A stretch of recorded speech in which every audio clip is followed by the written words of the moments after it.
오늘 말씀의 주제가 조금 좀 늘 그랬지만 좀 특이합니다. 설교 주제가 늘 특이했지만 좀 더 특이합니다. 잘 들으셔야 됩니다. 이렇게 표현을 해야 돼서 행위가 중요한 건 아닌데 행위가 중요하다. 네. 오늘 설교 주제는 행위가 중요한 건 아니지만 행위는 중요하다라고 하는 주제입니다. 먼저 본문 말씀 두 구절 정도 찾고 시작하도록 하겠습니다. 본문 말씀 마태복음 12장 33절 말씀입니다. 시작. 나무도 좋고 좋다 하든지 나무도 좋지 않고 열매도 좋지 않다 하든지 알아. 그 열매로 나무를 아느니라. 아멘. 디도서 1장 16절 말씀입니다. 시작. 그들이 하나님을 시인하나 행위로는 부인하니 가증한 자요 복종하지 아니하는 자요 모든 선한 일을 버리는 자니라. 아멘. 성경에서요 은혜를 알지 못하는 자들에게 은혜에 대해서 이야기하는 것이 아니라 이미 은혜를 알고 복음을 들었다고 말하는 사람들에게 성경이 제시하는 삶의 방향성이 있습니다. 그 방향성이 뭐냐면 바로 행위는 중요한 게 아닌데 행위는 중요하다입니다. 성경의 한 문장으로, 그러니까 아예 복음도 모르고 하나님이나 예수 그리스도께서 이루신 진리에 대하여 전혀 모르는 사람들에게는 하나님이 이루신 진리에 대하여 설명해 줘야 되고 십자가 복음을 통해 이루어진 일이 무엇인지 나눌 수 있어야 되지만 은혜를 경험했고 복음에 대하여 안다고 말하는 사람들에게는 성경이 그 이후의 삶, 은혜를 경험한 그 이후의 삶에 대하여 강조할 때 뭐라고 이야기하냐면 행위는 중요한 게 아닌데 행위는 중요하다라고 이야기를 하고 있다라는 거예요. 이게 얼핏 들으면 이게 뭔 소리야? 도대체 아니 행위는 중요하지 않은데 행위는 중요하다는 말이 도대체 뭔 말이야? 그래서 이 말을 들으면 굉장히 모순처럼 여겨지고요. 성경에서 성경에서 구약과 신약이 아니고요. 신약과 신약 사이 안에서도 어떤 때는 행위를 강조하지 않는 것 같다가도 어떤 때는 행위를 굉장히 강조하는 듯한 말씀 구절들이 서로 충돌을 일으켜서 모순되어지는 것 같아 보이는 그런 성경 구절들이 많이 있습니다. 그래서 이 모순되는 말인데 이게 이런 느낌인 거예요. 행위가 중요하지 않은데 행위는 중요하다. 밥을 천천히 빨리 먹어라. 이런 말이죠. 한마디로 말하면 도대체 천천히 빨리 먹는 거 어떻게 살라는 거지? 그러니까 실제적이고 아주 구체적인 삶의 방향을 우리가 살아가려고 할 때 자꾸 헷갈리고 뭐가 옳은 건지 모르겠어요. 혹은 자꾸 논쟁이 심화되어지고 논쟁거리만 많아지는 이유가 뭐냐면 성경에서 표현할 때 자꾸 이런 식으로 표현되기 때문에 그런 거예요. 밥을 천천히 빨리 먹어라. 꼭꼭 씹되 빨리 삼켜라. 뭐 약간 이런 느낌의 어떤 그런 삶을 요구하는 듯이 느껴지는 거예요. 긴장해, 정신 차려야 돼. 긴장해. 너무 긴장을 하지 말고. 이런 느낌의 신앙의 태도를 우리에게 요구한단 말이죠. 그러니까 복음을 경험한 사람의 증언의 결론은요. 복음을 경험한 사람의 결론적인 선포는 뭐냐면 은혜예요. 은혜. 내가 한 것이 하나도 없고 오직 하나님의 은혜입니다. 라는 것이 은혜를 경험한 사람, 즉 복음을 경험한 사람의 결론적인 선포이겠죠. 무조건적인 은혜를 이야기해요. 그게 결론이에요. 내가 뭘 했기 때문에, 내가 잘했기 때문에, 자격이 있기 때문에 주어진 게 아니라 그냥 하나님 편에서 주신 일방적이고 무조건적인 사랑이고 무조건적인 은혜예요. 그러니까 우리가 뭔가 복음을 나눌 때에는 하나님의 무조건적인 은혜가 강조될 수밖에 없어요. 예. 그래서 로마서 4장의 1절에서 5절부터의 말씀을 보면요. 그런즉 육신으로 우리 조상인 아브라함이 무엇을 얻었다 하리요? 만약 그가 어떤 행위로서 의롭다 하심을 얻었으면 자랑할 것이 있으려니와 하나님 앞에서는 없다. 성경이 무엇을 말하느냐? 아브라함이 하나님을 믿음에 그것이 그에게 의로 여겨진 바 되었느니라. 일하는 사람에게는 그 삭시 은혜로 여겨지지 않고 보수로 여겨지거니와 일을 하지 않고 경건하지 않은 자를 의롭다 하신 이를 믿는 자에게는 그의 믿음을 의로 여기신다. 그러니까 핵심적인 강조하는 게 뭐냐면 아브라함이 뭔가 잘해서 선택받은 것도 아니야. 아브라함이 하나님께 뭔가 엄청나게 결단해서 하나님께 영광이 되는 어떤 멋진 삶의 모습 때문에 그가 선택을 받았던 게 아니야. 그가 뭔가 했던 게 아니라 자랑할 것이 없어. 자기 육체에서 내가 이렇게 했어 저렇게 했어. 자랑할 것이 없어. 근데 그가 자랑했던 것은 뭐였냐면 일방적인 하나님의 은혜, 받을 자격이 없는 자에게 주셨던 하나님의 은혜, 이거밖에 이야기할 게 없었다라는 거예요. 그러니까 성경의 한쪽에서의 결론은 이렇게 얘기해요. 무엇을 해서 의롭게 되어지는 게 아니다. 내가 선해서가 아니라 하나님이 선하셔서, 너무 선하셔서 자격이 없고 그냥 가차없이 잘라버릴 수 있는 우리를 품으시고 용납하시고 인내하신 하나님의 선하심 때문에 우리가 의롭다 하심을 얻은 거지, 우리가 잘해서 의롭다 하심을 얻은 게 아니다 라고 이야기한 거죠. 내가 신실해서가 아니라는 거예요. 이거 계속 강조할 수밖에 없어요. 사도 바울이 서신서 내내 강조했던 게 이 얘기예요. 우리가 잘해서, 우리가 신실해서, 우리가 신실했기 때문에 의롭다 하심을 얻은 게 아니라 하나님이 신실하셔서고, 내가 선해서 하나님이 나를 의롭다 하신 아들 삼으신 게 아니라 하나님이 선하셔서 우리를 아들 삼으신 것이다. 그렇게 의롭다는 칭함을 얻을 수 있게 되었다. 그래서 모든 이야기의 결론은요, 의롭게 되고자 하는 시도와 노력 때문이 아니라 하나님의 열정과 하나님의 일하심과 하나님이 우리를 포기하실 수 없는 긍휼 때문에 우리가 의롭다 하심을 얻었다, 이 얘기를 하고 있단 말이죠. 근데 우리가 만약에 이 은혜에 대해서 이야기할 때요, 이 전에 복음을 전혀 들어보지 않은 사람에게 이 이야기를 하면요, 그냥 죄 가운데 노출되어 있었던 삶 가운데 그냥 완전히 낙심하고 어떤 소망도 찾아볼 수 없는 이 세상 현실 한복판에 살다가 무조건적인 사랑을 본 적이 있어야죠.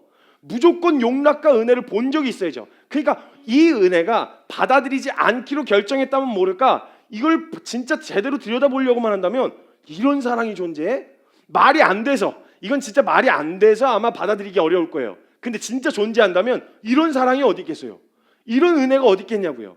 그래서 이 사람들에게 무조건 사랑에 대해서 이야기할 때에는요, 그 사람들에게 진짜 하나님의 은혜, 너 자격이 필요하지 않아, 누구나 나아올 수 있어, 누구에게나 허락된 기회야 라고 이야기해 줄 수 있단 말이죠.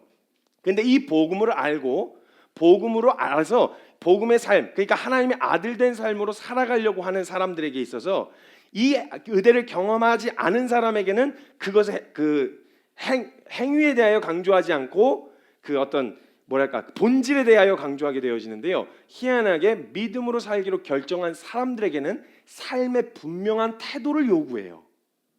그 이전에는 행위를 강조하지 않아요. 근데 아들의 세상을 향해 있던 자가 돌이켜 하나님을 따라 하나님 나라를 향해 복음을 향해 예수 그리스도를 쫓는 삶으로 살아가려고 할 때에는 이 삶에 대한 합당한 태도를 요구해요. 그래서 제목이 행위는 중요하지 않은데 행위는 중요하다예요.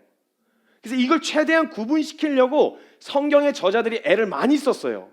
이 행위가 구원과 의롭다 하심을 받는 생명에 대하여는 그거는 우리 자격으로 행위에 달려있는 문제는 아니야. 그런데 우리가 그 의롭다 하심을 얻은 생명이 되었다는 것이 어떻게 증명되냐면 우리의 행위로 증명이 돼. 열매를 보아한다는 거야. 그러니까 중요하진 않은데 굉장히 중요한 거지. 이걸 아예 묵살할 수는 없는 거야. 그래서 로마서 3장 31절에 믿음으로 말미암아 율법 즉 행위를 폐하겠느냐?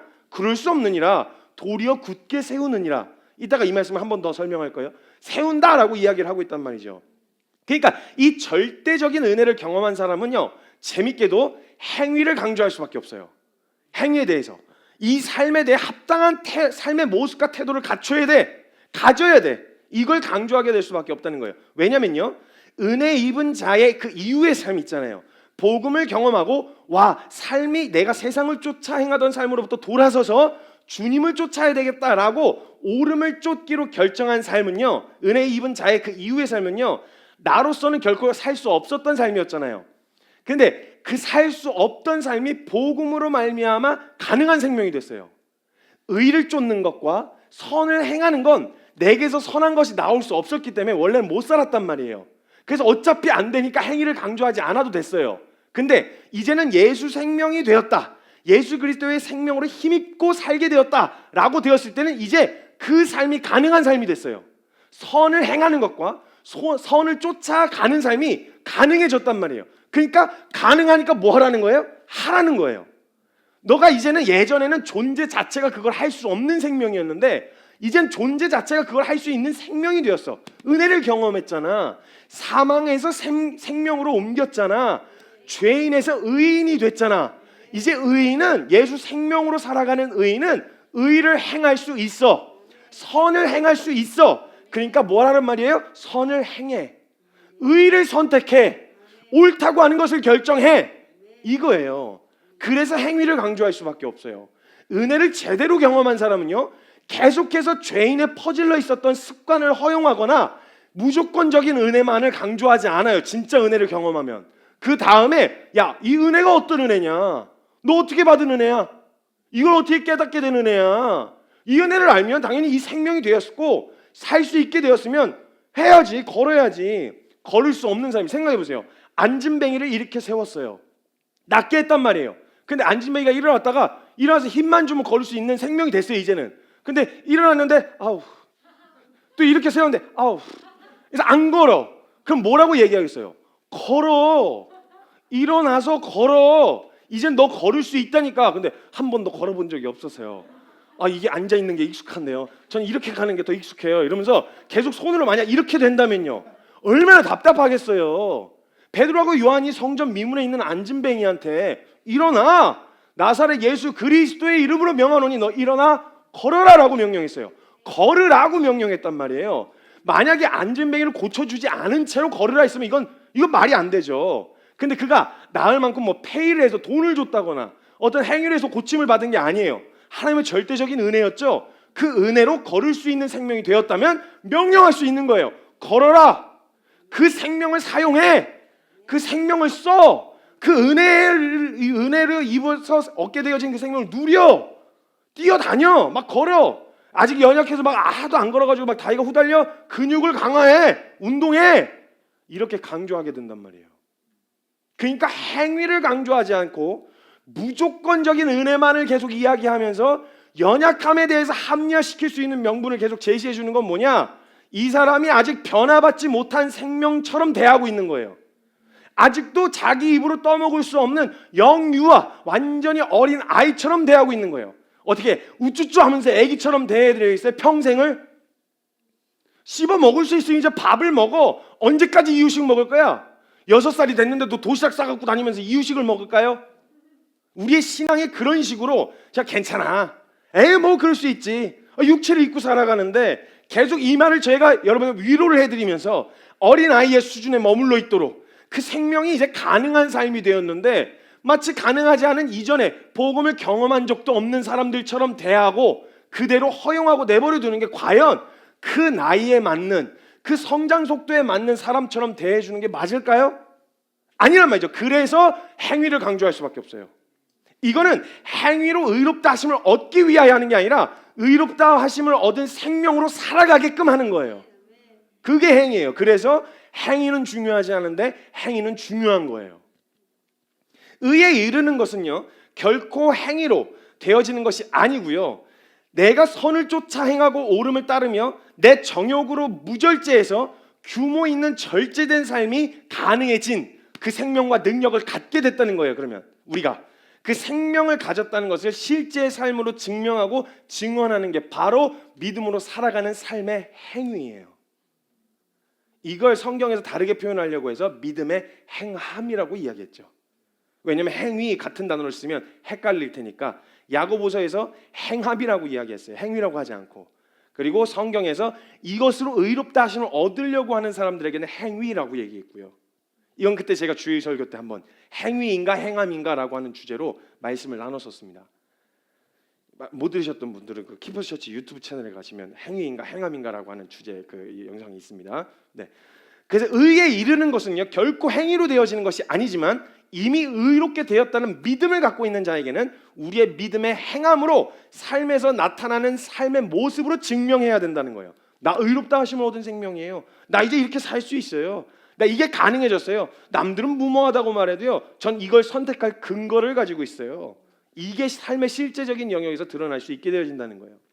우리가 만약 무조건적인 은혜를 잘못 이해하잖아요. 그럼 무조건적인 사랑과 은혜가 있기 때문에 우리가 앞으로도 아무것도 하지 않아도 된다는, 앞으로도 내가 뭔가를 더 이렇게 뭐 내 삶의 영역에 있어서 규모를 잡는다거나 질서 정연한 삶을 쫓아서 옳은 걸 선택하고 뭘 이렇게 하지 않아도 된다라고 하는 생각에 게을러지고 무질서해질 수 있어요. 삶의 모습이 무조건적인 은혜가 맞는데 그 무조건적인 은혜는 내 연약함 합리화하라고 주신 게 아니에요. 그렇게 주신 게 아니란 말이에요. 거저 주어진 은혜를 잘못 받아들여서 나의 나태함과 게으름을 합리화시킬 명분이 되기도 한단 말이에요. 이게 진짜 은혜를 경험한 사람들, 이미 의롭다 칭함을 받았고 이 의롭다 칭함을 받은 이게 결코 내 자격 때문에, 결코 내가 잘해서 받은 게 아니라는 걸, 은혜가 은혜된 은혜의 가치를 알고 있는 사람은요, 삶의 결론은 하나님 앞에서의 정돈된 삶이에요. 하나님 앞에서 합당하지 않은 것들에 대한 정리하려고 하는 태도가 나타나요. 정리했냐 안 했냐 이걸 보는 게 아니고요, 정리하고자 하는 태도가 있느냐는 거예요.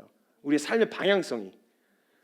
복음은 철저하게 하나님께서 우리의 어떠함과 상관없이 이루신 일이고, 하나님 나라의 법 안에서 살게 되어지는 생명의 변화를 가져다 준 거예요, 복음이. 그래서 복음은요, 하나님 나라의 질서 안에서 살게 되어지는 능력이었지, 그 질서를 훼손하는 삶도 허용해 주는 능력이 아니었단 말이에요. 이해가 되시죠? 하나님의 죄와 사망의 법 안에 살던 우리가 그 테두리 안에서 끌려다닐 수밖에, 벗어날 수 없었던 우리였는데, 사망에서 생명의 성령의 법으로 옮기신 거예요. 죄와 사망의 법에서 무질서로 옮기신 게 아니고요, 죄와 사망의 법에서 생명의 성령의 법으로 옮기신 거예요. 그럼 그 법이 허용하는 테두리 안에서는 자유롭게 하지만, 그 법과 질서를 위배할 수 있는 행위에 대하여는 마땅히 삶의 결단과 태도를 요구할 수밖에 없단 말이에요. 예, 이런 태도를 요구한단 말이에요. 그러니까 하나님 법 안에서 살게 되어진 능력이었고요, 이게 그 법을 훼손하고 하나님 나라의 질서를 마구 훼손하는, 이 훼손하는 것도 허용해 주겠다는 게 은혜가 아니었단 말이에요. 근데 우리가 가끔은 무조건적인 사랑과 은혜를 이야기할 때 오해한단 말이에요. 하나님 나라의 질서를 막 훼손하고, 다 둘러엎어, 괜찮아, 마음만 좋으면 돼, 중심만 확인되면 돼, 이런 식으로 마구 훼손하는 것도 오 그래 괜찮아, 나도 널 사랑해, 내가 널 품어줄게, 이렇게 하나님 나라의 어떤 태도에 대한 부분에 대해서 훼손할 수 있는 위험성을 허용하진 않으셨어요. 기억해라, 이스라엘의 정체성을 확고히 해야 된다. 이방의 문화와 이것에 대하여 너희가 수용하는 태도로 가지면 너 뭐가 옳고 그른지 분별 안 될 테니까, 이스라엘로서, 그러니까 이건 영적인 의미로서 그리스도인들, 교회, 교인, 성도로서 확실한 정체성을 가지고 있어야 된다. 삶의 규모 있는 태도와 질서 정연한 삶을 추구해야 된다. 이 얘기를 강조하실 수밖에 없는 거죠. 그렇기 때문에 우리는 믿음 안에서 행위를 강조할 수밖에 없다는 거예요. 복음이 내 연약함을 방어하는 방어수단이 되면요, 하나님의 은혜는 절대 은혜로 다가올 수 없어요. 그래서 행위를 강조할 수밖에 없다는 거예요. 우리는 복음을 통해서 하나님 나라의 백성이 되었다면요, 하나님 나라의 백성다운, 그 시민다운 하나님 나라의 질서에 맞게 살아가야 돼요. 그런 관점에서 복음은 무조건적인 은혜가 결론이면서도 그 은혜 이후의 삶에서 우리에게 행위를 강조할 수밖에 없는 거예요. 삶에 합당한 태도를 요구할 수밖에 없는 거예요. 은혜를 말하는 사람은 결코 은혜 입은 자의 합당한 삶, 규모 있고 질서 정연한 삶, 그 하나님의 법과 질서 안에서 질서 정연한 삶을 절대 그냥 대충 넘어가지 않아요. 그냥 은혜인데요, 뭐 용서해 주셨는데요, 뭐 용납해 주시는데요, 뭐 이런 말로 얼렁뚱땅 안 넘어간다는 거예요. 질서 정연한 정돈된 삶을 우리에게 말하고 있어요. 야고보서 2장 14절에 이렇게 이야기합니다. 내 형제들아, 만일 사람이 믿음이 있노라 하고 행함이 없으면 무슨 유익이 있으리요? 아니, 너희가 믿음으로 그 은혜를 받아서 그 생명, 새롭게 되어지는 생명을 받았는데 그 삶의 방향대로 살지 않으면 무슨 유익이 있으리요? 안진뱅이를 이렇게 세워놨는데 걷지 않으면 무슨 유익이 있으리요? 이 말이에요. 그 믿음이 능히 자기를 구원하겠느냐? 아니면 계속 그 자리에 엎어져 있으려고 할 거 아니에요. 무조건적인 용납만 이야기하면 계속 그 죄된 습관의 자리에 엎어져 있으려고 할 거 아니에요, 우리의 본성상. 그러니까 그 이야기를 강조할 수밖에 없는 거예요, 야고보서에서. 은혜를 이야기하면서, 무조건적인 사랑을 이야기하면서 삶이 정돈되지 않았단 말은 무슨 말이냐면 은혜를 잘못 이해했다는 말이에요. 내 삶을 정돈하려고 하지 않고 하나님 앞에 합당하지 않은 것에 대해서 스스로 정돈하고 배척하려고 하는 태도가 나타나지 않는다는 건 은혜를 잘못 이해했다는 거예요. 은혜는 지금까지 우리가 안 되고 불가능하다고 여겼던 삶을 살 수 있는 생명을 준 거예요. 그럼 그 은혜를 말하면 동시에 은혜 입은 자의 합당한 삶도 같이 이야기해야 돼요. 같이 이야기할 수밖에 없다는 거예요. 그럼 그 은혜를 말한다면 동시에 은혜 입은 자의 삶까지 이야기해야 한다는 거죠. 근데 무조건적인 은혜를 이야기하면서도 행함에 대하여 강조하지 않는다면 나는 은혜 받을 때 받을 만한 자격이 없었던 사람이었는데 거저 주신 은혜라는 의미를 알지 못한다는 얘기예요. 아니, 뛸 수가 없었는데 뛰게 됐다는 걸, 이거 뭐 그냥 못 뛰는 거냐? 아이고, 뛸 수도 있고 안 뛸 수도 있는 거지. 진짜 뛰기를 소망했던 사람이라면요, 그냥 막 뛰어다니는 거 보면서 나도 달리고 싶다, 나도 그런 바람을 막 맞아보고 싶다, 뛰면서 심장이 벌렁벌렁한 이걸 한번 경험해보고 싶다라고 했었던 사람이 그가 가능한 능력이 주어졌을 때 뛸 수 있게 되고, 달릴 수 있게 되어졌을 때요, 그 사람이 그렇게 되면 감사하긴 한데 달릴 수도 있고 안 달릴 수도 있지 뭐, 이렇게 시도해보지 않는, 그걸 막 누려보려고, 그 생명을 누려보려고 하지 않는다는 건 내가 받을 자격이 없는데 거저 주어진 은혜라는 은혜의 의미조차 모르고 있는 거예요. 써보려고 하지 않을까요? 아니, 새로운 물건이 오면, 여러분 뭐 핸드폰을 바꾸셨으면 핸드폰 바로 등록하고 어떤 기능이 있는지 찾아보고, 이건보다 이거 화면이 더 크네, 이거보다 엄청 빠르네, 이거 와 신세계인데 막 이런단 말이에요. 저도 막 핸드폰을 몇 년째 쓰고 있거든요. 한 3년 넘게 막 쓰고 있는데 새로운 핸드폰이 나왔잖아요. 나온 그것도 구경하러 이렇게 가서 구경하잖아요. 구경하면은 와 이런 기능이 생겼네. 근데 그게 만약 내게 된다, 그러면 막 써보고 싶잖아요. 노트북도 마찬가지고요. 어떤 기계들도 마찬가지고, 여러분들도 신발도 새 신발씩 사면은 신어보고 싶잖아요. 물론 보기만 해도 좋은 사람도 있긴 해요. 진열장에 올려만 놓고 보는 것만으로도 너무 행복해하는 사람이 있긴 해요.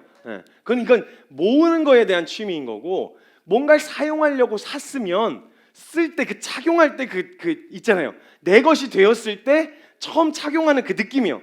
옷을 딱 샀는데 딱 그 옷 입고 딱 나가는 느낌. 새 신발 딱 신을 때 자세가 달라요. 신발장에서 새 신발 신는 사람의 태도가 달라요. 예를 들면 취해서 탕 놓고 이렇게 가잖아요. 근데 그래서 두 손으로 고이 모셔놓고 뒤에 안 꺾이게 이렇게 해서 밟히는, 갑자기 안 쓰던 막 구두칼을 갑자기 막 꺼내 쓴다든지, 막 뭐 묻으면 막 괜히 막 문지른다든지, 이렇게 새 것을 사용하게 된 그 생명이 되었을 때, 뭔가 주어졌을 때 그걸 사용하고 싶단 말이죠. 근데 그냥 막 주어진 거라든지 나에게 별로 가치가 없는 거면 그냥 처박아 놓겠죠. 정말 은혜의 의미를 알고 은혜를 제대로 경험한 사람은 이 삶을 사용해 보려고 한단 말이에요. 방향성이 잘 적용했냐, 잘 썼냐, 그 모습이 이미 잘 정돈되었냐로 증명하는 게 아니라 정돈되고자 하는 삶의 방향성을 가져야 된다는 거예요. 그냥 허용하고 내버려두고 합리화하는 게 아니라.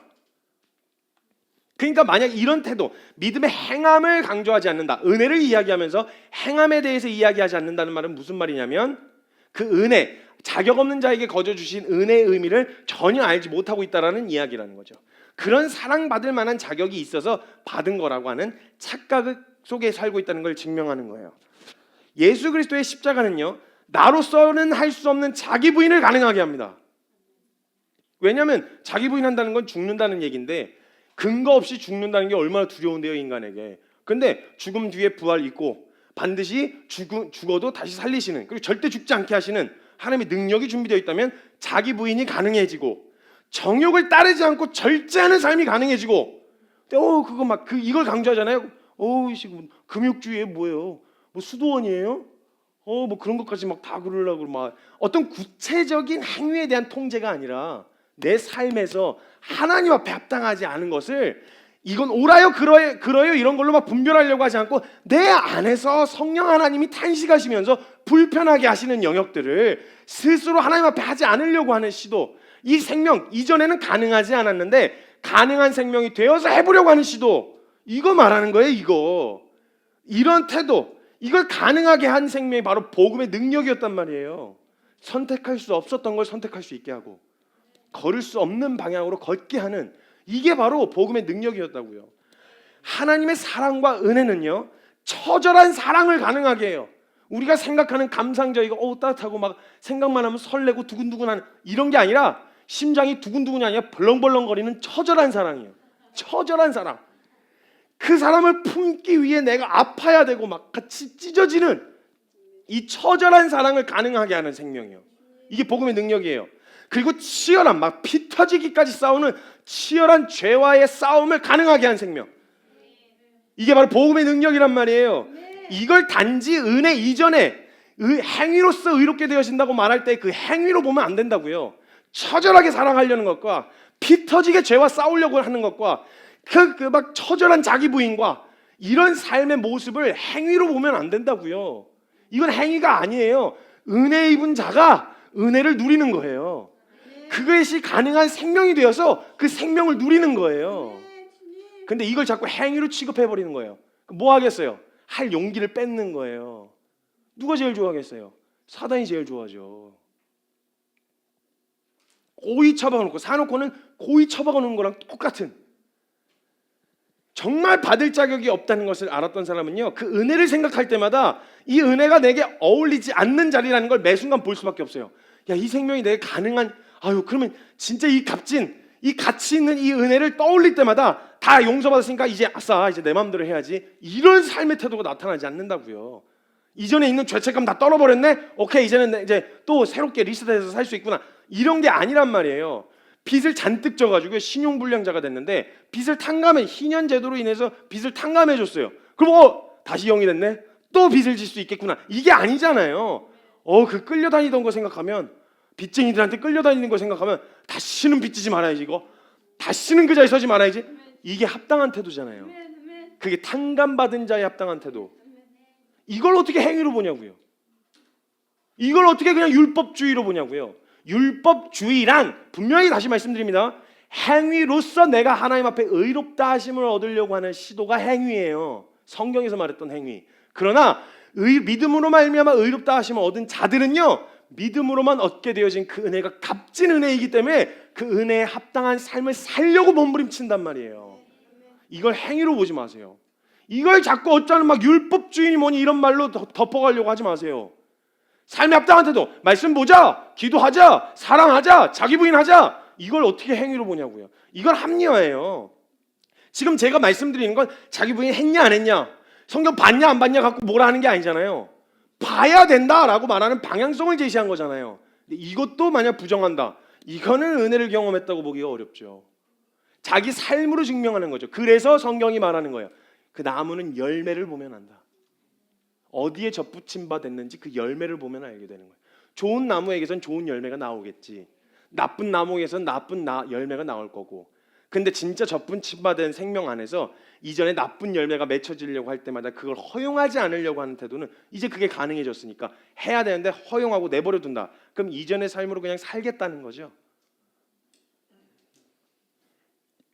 은혜 이전에 의롭게 되어지려고 하는 행위로 보면 안 되고요. 이걸 율법주의로 치부하고 행위 중심으로 가는 이런 삶으로 보아서는 안 된다는 거예요. 그래서 이렇게 무질서해진 거잖아요, 사실. 그 무조건적인 사랑, 무조건적인 용납 이야기하느라고 하나님 나라의 질서고 법이고 뭐고 절대 넘지 말아야 될 선이 있는데, 그 절대 넘지 말아야 되는 선에 대하여 지켜지지 않은 채 그냥 무질서한 삶처럼 비춰질 거 아니에요. 이렇게 많이 쪼개지는, 어떤 그 회사도요, 세상 회사도요, 어떤 다른 기업도 다른 곳에서도 이렇게 가치관에 따라서 쪼개지는 게 많은, 수십 개, 장로교단만 수십 개예요. 교회 장로교단만 요래서 쪼개지고 요래서 쪼개지고 요래서 쪼개지고 요래서 쪼개지고, 요거 한 주제 생기면 요거 때문에 동의하고 안 동의하지 않는 사람하고 쪼개지고 이렇게 많이 쪼개진 집단이 없어요. 교회라고 말하는 하나의 큰 틀 안에 있는데 이렇게 많이 쪼개진 집단이 거의 없어요. 무질서함도, 이런 무질서함이 없는 거예요. 뭐가 옳고 그런지 이걸 꼭 굳이 끄집어내놓고 옳으면 해도 되는 거네, 옳지 않으면 왜 이게 옳지 않은데, 이런 삶의 태도로 계속 이것저것 제기만 하고, 언제 그러면 우리 안에 두신 생명 안에서 성령 하나님 우리 안에 막 탄식하시면서 가르쳐 주신 내용들을 언제 순종해 볼 거예요? 그러면 성령님이 주신 탄식도 목사님이 허락해 줘야 순종할 수 있는 거예요? 교육자가 그래 이거는 잘 보면 그건 괜찮아, 성령님이 탄식하셔도 그냥 한숨이에요. 그게 안도의 한숨인지 탄식의 한숨인지 모르잖아. 이게 안도에서 쉬는 한숨인지 모르니까 그렇게 하면 너무 극단적이야, 무모해. 성령님이 하신, 본인은 알잖아요, 어떤 탄식인지. 그 허락받고 성령님 말씀에 순종할 거예요? 우리의 삶 가운데서 이게 정돈이 안 되는 거예요. 안 들리셨을까요, 정말? 우리 안에 정말 그런 성령의 탄식이 없었을까요? 양심을 통해 말씀하시고 지체들을 통하여 말씀하시고 가정 안에서 말씀하신 이 말씀이 과연 우리에게 안 들렸을까요? 안 들려서 정말 모른다고 말한 걸까요? 아니면 어쩌면 무조건적인 은혜와 사랑을 이야기하면서 순종하지 않은 것에 대하여 꼭 그렇게까지 해야 되는 것만은 아니잖아, 그래도 괜찮잖아, 이렇게 얼렁뚱땅 넘어가고 있었던 건 아닐까요? 상담을 하다 보면 이런 상담을 많이 받아요, 청년들에게. 자, 질문해라 그러면 뻔하게 그냥 거의 한 탑 10 정도 있거든요. 근데 이 탑 10에서 질문이 벗어나질 않아요. 대부분 10가지 안에서 계속 돌려요. 그러니까 저도 말하다가 좀 짜증나서 나중엔 연애 상담은 안 해요. 왜냐면 제가 그때도 말씀드렸지만 연애 상담에서 저 이 남자친구를 만나고 뭐 저 이렇게 얘기하는데 결국 지 좋은 사람 만나더라고요. 아니, 왜 물어봤냐고. 그러면 분별해서 가르쳐줘서 도움을 받을 건 모르겠는데 도움 안 받을 거면 도대체 왜 물어보는지 모르겠어서 몇 가지는 제가 대답을 안 하는 질문들이 있어요. 되게 쓸데없어서 그냥 에너지를 낭비하고 싶지 않은 질문들이 있는데, 그 중에서도 에너지를 낭비하고 싶지 않은 질문 중에서도 드는 질문이 하나 있는데, 사람이 어떻게 죄를 안 짓고 살아요?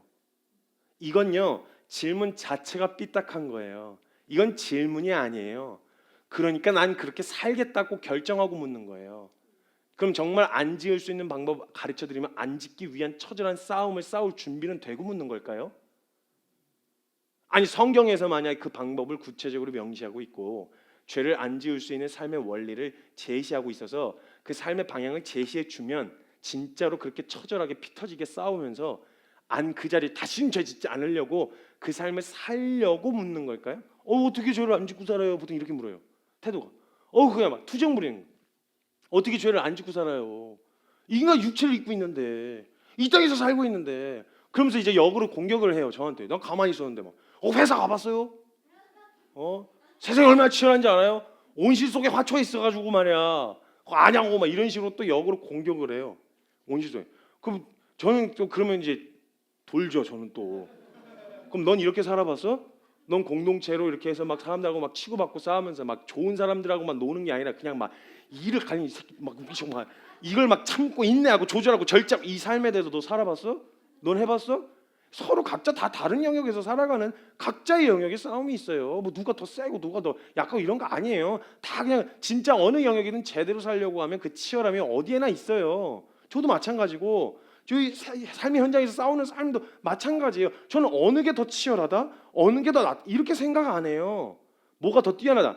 근데 어중간하게 걸쳐갖고 이제 배부르려고 하는 사역자 중에서도 저 삶에서도요, 가만 냅두면 진짜 나태해지기 너무 좋은 자리라서, 그게 위험한 자리라서 그러지 그게 아니고 자꾸 똑같이 치열하단 말이에요. 어떻게 죄를 안 짓고 살아요라는 질문. 근데 이건 질문 자체가 잘못됐어요.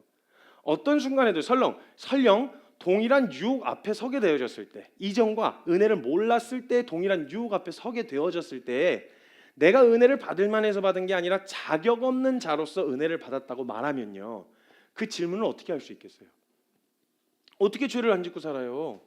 이런 질문 자체를 할 수가 없다라는 거예요. 그 생각, 이 은혜가 어떤 은혜였는지를 알게 되어지면요, 이렇게 이야기해. 죄를 안 짓고 산다는 말이 아니라 술 먹다가 간이 망가져갖고 누군가의 간을 이식받았는데 그 사람 가족들 앞에다 두고 어떻게 그 술을 안 먹고 살아요? 내가 몇십 년을 먹어왔는데. 아니, 깨끗해졌으니까 이제 조금 괜찮지 않겠냐는 거죠. 어느 정도는 예전처럼은 안 마실 거예요, 물론. 근데 이렇게 어떻게 그렇게 안 먹고 살아요? 또 너무 극단적인 삶을 요구하시네. 이렇게 살려놨으면 이제 더 이상 당신하고 나하고는 상관없으니까 나 내버려 두세요. 이런 얘기를 하는 게, 내 가족 간을 이식해 준 놈이 그런 소리를 한다 그러면 어떻게 하고 싶으세요? 다시 뺏어오고 싶죠. 달밤에 가가지고 간을 다시 꺼내오고 싶지 않겠어요? 그렇단 말이에요. 아니, 설령 유혹이 안 된다는 말은 아닐 거예요. 이전에 먹어온 게 있으니까 유혹은 될 수도 있죠. 근데 어떻게 그 말이라도, 아니요, 제가 어떻게 살게 됐는데요. 저는 술 입에도 안 댈 거예요. 설령 술잔을 보면서 손이 벌벌벌 떨리더라도 저는 술 절대 내가 어떻게 살게 됐는데, 저것 때문에 내가 어떻게 망가졌었는데, 말이라도요, 삶의 태도라도 그냥 술이네 이러고서 먹는 게 아니라, 어쩔 수 없잖아, 예전부터 좋아했던 걸 어떻게, 이게 아니라 술잔을 보고 머뭇거리기라도 해야죠. 은혜의 가치를 알면, 은혜의 깊이가 어느 정도의 가치인지를 깊이 알게 될수록요, 그 유혹 앞에서 머뭇거리는 시간이 길어져요. 결국은 선택을 좌지우지하게 될 거예요. 그 은혜가. 은혜의 깊이가 얕은 사람은 선택 앞에서 한 잔 정도 괜찮겠지, 이렇게 되겠죠. 근데 만약 그 은혜의 깊이를 아는, 이게 어떤 가치인지 간을 이식받았는데 이게 어떤, 내가 누구의 생명을 통해서 내가 살게 됐다는 가치가 어떤 가치인지 잘 알게 된 사람은 보고서라도 생각나는 게, 먹고 싶다 안 먹고 싶다, 먹어도 되냐 안 되냐, 이게 아니라 진짜 누가 한 사람이 인생 잡아먹고 산 건데 내가 아니야. 진짜 그 가족의 눈물을 봤다면, 그 처절하게 울고 있는 가족들의 눈을 봤다면 그 사람이 수제 앞에서 내가 무슨 생각하는 거예요? 아유 이러면 안 되지. 그럼 우리가 은혜 입은 자라고 말할 때 어떻게 죄를 안 짓고 살아요? 라는 말을 과연 예수님 앞에서 할 수 있겠냐는 거예요. 그럼 이렇게 말이라도 이렇게 해야죠. 이 말이 설령 유혹이 되고 그런 공격이 있다고 하더라도 어떻게 죄를 안 짓고 살아요? 라는 말을 적어도 교회에서 그리스도인들끼리 그 은혜를 받았다고 말하는 사람들끼리 하면 안 되죠. 양심 있으면. 아니지. 유혹이 있어도 그 자리 가면 안 되지. 우리가 어떤 사랑받았는데, 우리가 어떤 은혜를 받았는데 그 자리 가면 안 되지. 죄를 지을 수 없지. 반복할 수 없지. 이런 태도가 말이라도 나와야 되지 않겠냐는 거예요. 우리가 얼마나 뻔뻔해졌으면, 우리가 얼마나 염치고 뭐고 양심에 화인이 맞았으면 뭐 그럴 수도 있는 거 아니야? 십자가를 걸어놓은 교회 안에서 어쩔 수 없는 거 육체를 어쩔 수 없어요. 맞아요. 연약해요. 유혹을 받는다고요. 근데 설령 주님 앞에서 그런 유혹을 받았더라도 아니야. 그 자리에 서면 안 돼. 우리가 받은 은혜가 어떤 은혜야? 이런 고백들과 결단들로 서로 독려를 해줄 일이지. 이걸 서로 괜찮아. 너 너무 그렇게 가면 너 너무 빠져. 그렇게 되면 율법주의로 간다고. 그런 바리새인 되는 거야. 이런 말로 그 싸우려고 하는 싸움의 힘마저 뺏어버리면 이게 과연 은혜의 가치를 아는 사람 입에서 나올 소리입니까 이게? 이걸 율법주의라고 말할 거예요? 이걸 행위를 강조하다고 말할 거예요? 제가 어떻게 살게 됐는데 라고 하는 그 앞에서 은혜를 입고 생명을 얻었는데 그 앞에서 말이라도 어떻게 죄를 안 짓고 살아요? 라는 묻는 게 과연 정상이냐는 거예요. 우리의 결단과 우리의 고백은 이미 넘어졌어도 내 연약함을 발견하게 됐어도 아니요. 저는 여기에 머물러 있을 수가 없어요. 제가 연약해서 넘어지긴 했는데요. 어떻게 죄를 앞으로 또 안 짓고 살아요가 아니라 아니요. 저 여기 머물러 있을 수가 없어요. 저 이 자리에 있을 수 없어요. 저는 그런 은혜를 받지 않았거든요. 제가 받은 은혜는 그 정도의 은혜가 아니었거든요. 저는 여기에 엎어져 있을 수가 없어요. 다시는 이 자리에 서지 않을 거예요. 죄를 안 짓고 살 수 있어요? 묻는 게 아니라 죄를 안 짓고 살아야 돼요. 그게 은혜 입은 자의 삶이니까. 내가 받은 은혜는 그런 은혜였으니까. 이런 결단과 태도가 우리에게 나타나야 된다는 거예요. 어떻게 죄를 안 짓고 사느냐라는 질문이 앞으로 또 넘어질 것이라는 두려움 때문에 비롯된 것 아니냐는 거예요.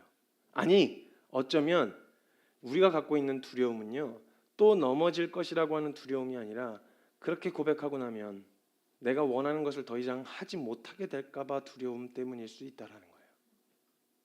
실제로는 내가 그렇게 믿음으로 선포하고 나면 사람들이 날 지켜볼 테니까, 그 고백대로 사는지 나를 예의주시할 테니까, 또 나를 비아냥거리면서 그렇게 말해놓고 그때 그렇게 얘기해놓고 그렇게 얘기해서 내가 앞으로는 더 이상 마음 편히 그 짓을 다시 못하게 될 수도 있으니까, 그래서 사실 그게 두려워서 이 믿음으로 선포하는 고백을 못할 수도 있어요.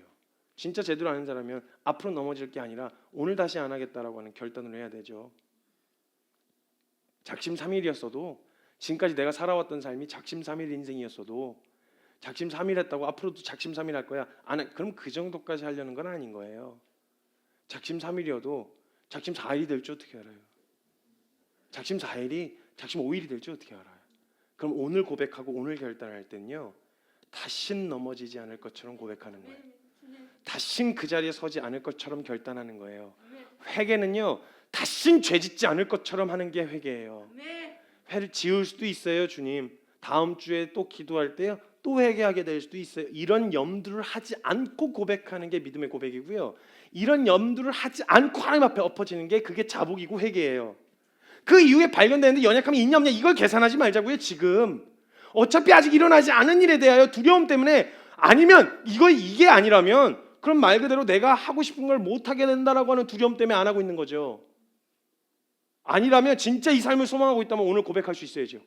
오늘 선포할 수 있어야죠. 이 고백, 단호하고 분명한 고백. 그 고백을 서로 듣고 애매모호하고 뭔가 모호한 기준들로 서로 결단해서 이게 어떻게 하자는 거야? 어떻게 도와달라는 거야? 이게 아니라 공동체 안에서 서로 공유하고, 공동체는 우리 이렇게 안 하기로 했잖아.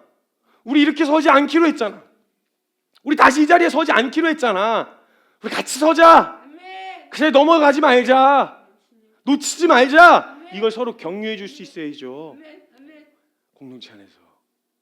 정죄와 판단이 아니라 도와달라고 한 적이 없으니까 내 기준으로 사람을 평가하는 거잖아요. 근데 도와달라고, 나 이게 연약해요, 나 이게 잘 안 돼요, 도와주세요, 함께 세워져 갑시다라고 오픈했다면 그건 도와줘야 될 영역이지 연약함이라고 볼 수 없어요. 보지 않는다고요. 공동체가 그렇게 안 본다고요. 세워주려고 하고 이렇게 같이 가려고 하는 이런 마음으로 함께 싸워줄 수 있게 되어진다는 거예요. 물론 늘 그렇게 감성적이지는 않아요. 치열하기도 하고 어렵기도 하고 왜 저러나 이런 생각이 들기도 하지만 그 결단은, 그 사람이 고백과 결단을 알고 있는 것과 모르는 것은 완전히 다르다는 거예요.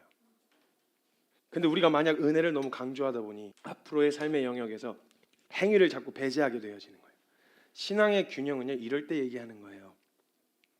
이것도 아니고 극단적으로 막 이쪽도 엎어진 것도 아니고 저쪽도 엎어진 게 아닌, 믿는 것도 믿는 게 아니고 안 믿는 것도 안 믿는 게 아닌, 그걸 균형이라고 말하는 게 아니고요, 행위가 중요한 건 아니지만 행위가 중요하다, 이렇게 살아가는 삶을 이야기할 때 균형을 이야기하는 거예요.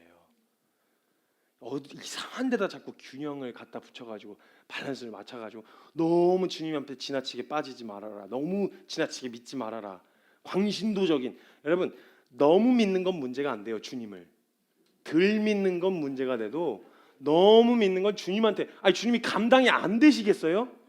야 왜 그렇게 믿었어 엄마? 어씨 나 그렇게까지 생각 안 했는데 왜 이래 얘네들, 막 홍해 앞에서 왜 그러고 있어? 빨리 흩어져. 뭐해? 왜 가만히 있어 니네? 아 홍해에서 주님이 바다를 가르실 거야. 아니야, 나 안 할 거야. 빨리 흩어져, 빨리 도망가, 빨리 얼른, 바로 군사 쫓아온다, 빨리 도망가. 이렇게 주님이 너무 믿었다고 막 부담스러워 하시겠냐고요. 덜 믿은 건 문제가 돼도 더 믿은 건 문제가 안 돼요. 그건 균형을 말할 때 쓰는 단어가 아니에요. 믿음의 영역에서는 믿음에 대한 영역, 우리의 삶, 균형을 이야기할 때 우리의 삶의 영역을 말하는 거죠. 정돈된 삶을 살고 규모 있는 삶의 질서된 정연한 삶을 사는 사람만 은혜를 받는 건 아니에요. 은혜 입은 자는 질서 정연한 삶을 추구해요. 규모 있고 정돈된 삶을 살 의미가 생겼고 목적이 생겼기 때문에 그런 삶을 살고자 한다는 거예요. 왜냐하면 하나님이 기뻐하시고 절대 오름이 기준이 되시는 선이신 하나님을 기준으로 오름을 쫓아가고 하나님 기뻐하시는 걸 살려고 하기 때문에 하나님은 질서의 하나님이세요. 아주 규모 있으신 분이세요. 논리적이세요. 하나님은 그냥 막 무논리 무질서가 아니세요. 규모 있고 질서의 하나님이시란 말이에요. 그럼 그 하나님을 쫓아 하나님께 기쁨이 되려고 하는 삶은 당연히 질서를 쫓을 수밖에 없어요. 규모 있는 삶을 추구할 수밖에 없고요. 사도 바울이 행위를 배제하려고 했었던 것은요, 서신서의 대상이 유대교라고 하는 종교에 빠져서 은혜가 안 되는, 그래서 형식과 틀에 사로잡혀 있어가지고 그 틀 안에 갇혀서 내가 어떤 행위를 해야만 의롭다 하심을 얻을 수 있다, 하나님 앞에서 나는 의롭다 하심을 내가 노력해서 얻을 수 있다라고 말하는 유대교에 빠져 있는 사람들이 타겟이었던 경우가 많았어요. 그리고 그 유대교로부터 영향을 받았던 사람들, 유대교로부터 유대인들의 그 정통 유대인들로부터 영향을 받았던 이방인들, 그래서 또 똑같이 율법의 행위로 의롭다 하심을 얻으려고. 그러니까 우리의 삶은요, 의롭다 하심을 얻기 위하여 쫓아가는 삶이 아니고요, 의롭다 하심을 얻은 생명으로 살아가는 삶이 되어야 돼요. 그리스도인의 삶은 의롭다 하심을 얻기, 마지막 날 죽기 직전에 하나님이 의롭다 이런 얘기를 받는 게 아니라 의롭다 하심을 얻기 위해서 살아가는 삶, 그러면 행위에 집중하게 되죠. 근데 은혜를 입은 자로서의 삶은 의를 쫓아서 의를 얻기 위하여 사는 삶이 아니라 그 의를 행하기 위한 삶으로 바뀐다는 거예요. 그러니까 사도 바울은 그 이전 단계에 있는 사람들 때문에 이 의를 이루려고 쫓아가는 사람들에게 그 의는 이루어졌어, 예수 그리스도로 이루어졌어, 이 얘기를 하려고 행위에 대한 부정을 강조했던 거지, 믿음으로 살아가는 삶에 대한 이야기를 할 때 로마서 8장 이후의 9장부터는 그리스도인의 합당한 삶에 대해 이야기하고 있어요. 로마서 1장부터 8장까지는 복음의 진수, 즉 내 의로 내가 노력과 최선을 다해서 이룰 수 있는 일이 아니라 예수 그리스도를 통해 이미 다 이루어진 일이다라는 걸 8장까지 강조하고요. 그 다음부터 9장부터 16장까지 사도 바울은 그리스도인의 합당한 삶, 유대인은 어떻게 살아야 하며 은혜를 입은 이방인들은 어떻게 살아야 되는지에 합당한 삶을 강조했다고요. 절대 행위를 배제하지 않았어요. 그걸로 의롭게 되고자 하는 시도, 이것이 잘못됐다 지적한 거예요. 이게 너무나 편만하게 그냥 모든 사람의 만연에 있다 보니까, 그리스도인이라고 말하는 사람들에게 만연에 있다 보니까 이걸 강조할 수밖에 없었던 거고요. 그래서 바울도 복음과 그 은혜를 입은 자다운 합당한 태도로 설 것을 이야기해 줬단 말이죠. 이런 관점으로 본다면 우리가 읽었던 본문 말씀인 마태복음 그리고 야고보서, 디도서에서 이야기하는 행함이 없는 믿음은 죽은 믿음이라는 말과 사도 바울이 말하는 행위로서는 하나님 앞에 의롭다 하심을 얻을 육체가 없다라는 말은 절대 충돌을 일으키거나 모순되는 말이 아니에요. 야고보서는 의롭다 하심을 얻은 이후의 삶에 대해 이야기하는 거고, 사도 바울은 의롭게 되어지는 것은 행위로 되는 게 아니다라고 이야기한 거고요. 이건 한 흐름 안에 이어져 있다라는 거예요. 근데 우리가 자꾸 이 얘기만 듣고 강조해서 자꾸 우리 믿음 이후에 우리가 믿음으로 살아가는 삶에 있어서 행위를 자꾸 배제시키는 거예요. 그러면서 합리화하는 거예요. 무조건 사랑을 이야기하고. 의는 우리의 행위로 일어나는 것은 아니지만 하나님께서 우리에게 주신 값없는 의는 우리로 선한 행위, 선한 일을 가능하게 하고 선한 일을 행할 능력을 가져다 줍니다. 그런 생명이 되게 하신 거예요. 그래서 우리에게 의롭다 칭함을 받은 자는요, 우리에게 그 의롭다 하심을 칭함을 받은 자는 자신에게 임한 은혜와 칭의를 행함으로 증명해요. 난 의롭다 하심을 받았어. 난 성도야. 난 크리스찬이야. 이걸 뭘로 증명하냐면 행함으로 증명해요. 행함이라고 하는 결과적인 모습이 아니라 그 살고자 하는, 왜 그렇게 살아? 너 힘들잖아. 너 왜 그렇게 살아? 왜 그 방향으로 가? 그냥 적당히 해. 이렇게 얘기해도 그 오름을 쫓아가려고 하는 이 삶이요, 이 사람의 삶이 완전히 다른 삶이라는 걸 증명하고 있는 거거든요. 완성된 모습을 말하는 게 아니에요. 연약함이 하나도 없고 유혹도 안 받는 상태를 말씀드리는 게 아니에요. 공격도 받고 포기도 할까? 그만할까? 이렇게 피곤하게 살아야 할까? 라는 질문이 들지만, 공격이 되고 잠시 머뭇거리기도 하고 사람들 말에 휘둘리기도 하지만 그 앞에서 에이 그래도 라면서 걷는 이 걸음을 통해서 왜 저렇게 걷지? 다름을 보는 거예요.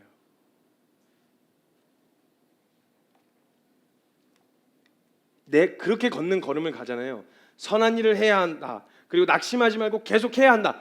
이 삶으로 우리를 계속 독려하는 거예요. 선한 일을 해야 돼요, 우리. 왜냐면 그 생명을 받았으니까. 낙심하지 마셔야 돼요. 선한 일을 하되 낙심하지 말라 그러셨어요. 낙심하지 말고 내가 원하는 결과가 있냐 없냐 상관없이 선한 일을 계속 하셔야 돼요. 그리고 계속 버티고 주님 옳다고 하는 의의를 선택해야 돼요. 선택의 길 앞에 섰을 때 맞다고 하는 걸 선택하셔야 돼요. 고민도 되고요. 때로는 그거 아닌 것을 선택하기도 해요. 근데 다시 정신 차리고 나면 옳다고 하고 가르쳐 주신 게 있으면 선택해야 돼요. 이건 행위가 아니에요. 그게 가능한 생명을 가진 자의 합당한 태도예요. 그 삶을 살아야 된다고 우리 계속 독려해야 되고 서로를 계속 격려해줘야 되고 지켜줘야 되고 붙들어줘야 된단 말이에요.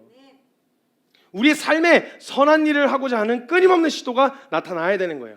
그것으로 살면요, 우리의 의의가 드러나는 것 같잖아요. 아니요, 사람들도 알아요. 나한테 원래 그런 능력이 없다는 걸. 여러분이요, 청소 진짜 게으르고 진짜 지지도 못하는 사람이 있어요. 근데 그 사람이 휴지 하나 줬잖아요. 이 사람은 그 사람 많이 바뀌었네 이게 아니라, 야 진짜 주님이 하셨다. 저 자식은 저거 쓰레기 주술 놈이 아니야. 와우, 주님이 하신 거야 이거. 주님이 드러나신다고요. 이 자식 그냥 냅뒀으면 막 승질부려 이럴 놈인데, 야 너 주님이 하셨다. 많이 바뀌었다가 아니라, 야 너 그 한숨으로 바꿨네. 막 와샥 막 이러면서 막 흥분할 놈이, 너 많이 바뀌었다. 저 주님이 하셨다 진짜. 이렇게 되는 거예요. 이런 사소한 변화가 주님이 드러나세요. 내가 드러나는 게 아니라. 내 변화가 내 의지로 되는 거였어요? 안 되잖아요.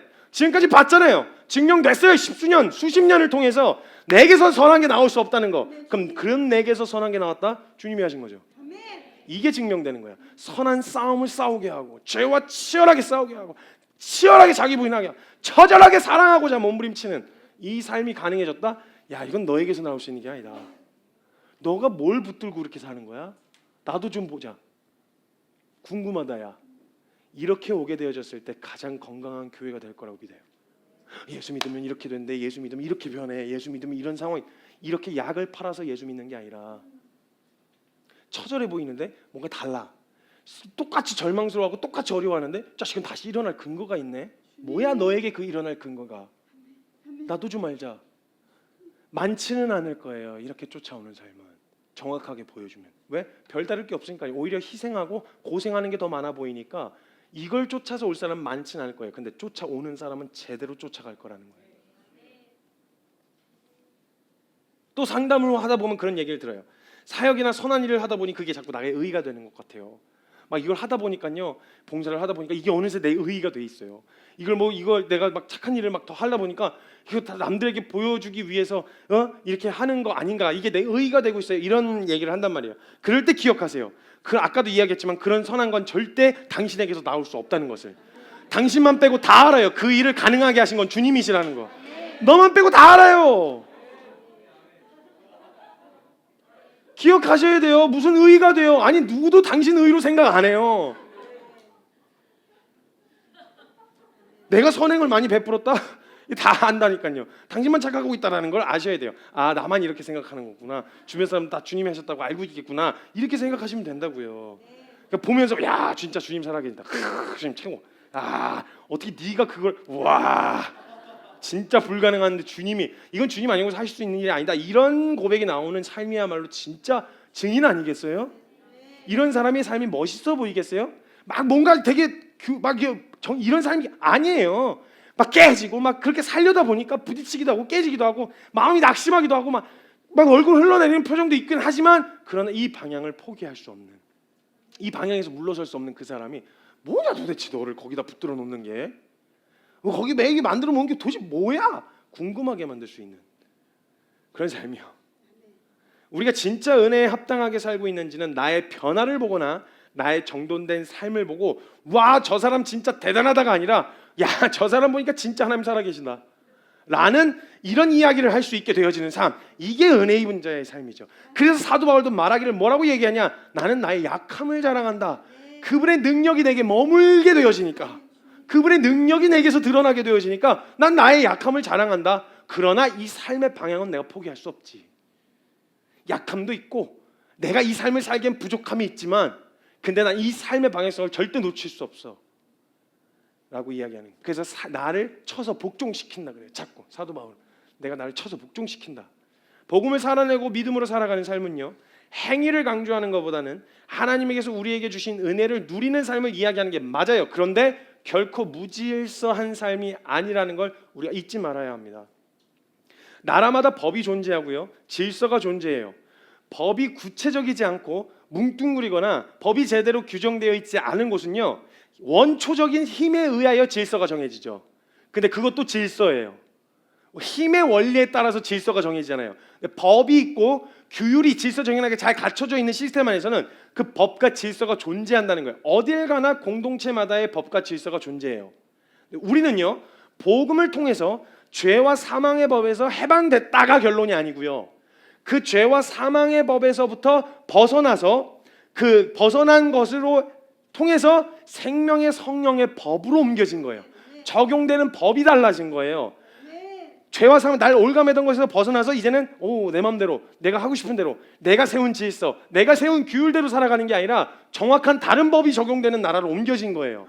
그래서 골로새서 1장 13절 말씀에 그가 우리를 흑암의 권세에서 건져내사 그의 사랑의 아들의 나라로 옮기셨느니라.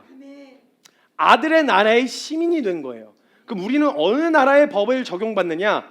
하나님 나라의 법과 질서를 적용받으면서 산다는 거예요. 우리의 삶은 그 나라가 정해져 있는 법과 질서 안에서 자유롭게 살지만, 그 법을 훼손하려고 할 때는 명확하게 찔러줘서, 좀 명확하게 이야기해줘서 그 법을 통하여 벗어나지 않도록, 그 은혜로부터 벗어나지 않도록 정확한 가이드라인이 쳐져 있어요. 이 질서 안에서 자유하는 거예요. 질서고 나발이고 다 그건 방임이고 방종이고요. 그건 자유가 아니에요. 책임지지 않는 자유는 자유가 아니에요. 방종이고 방임이에요. 그 법과 질서 안에서 자유하는 거예요.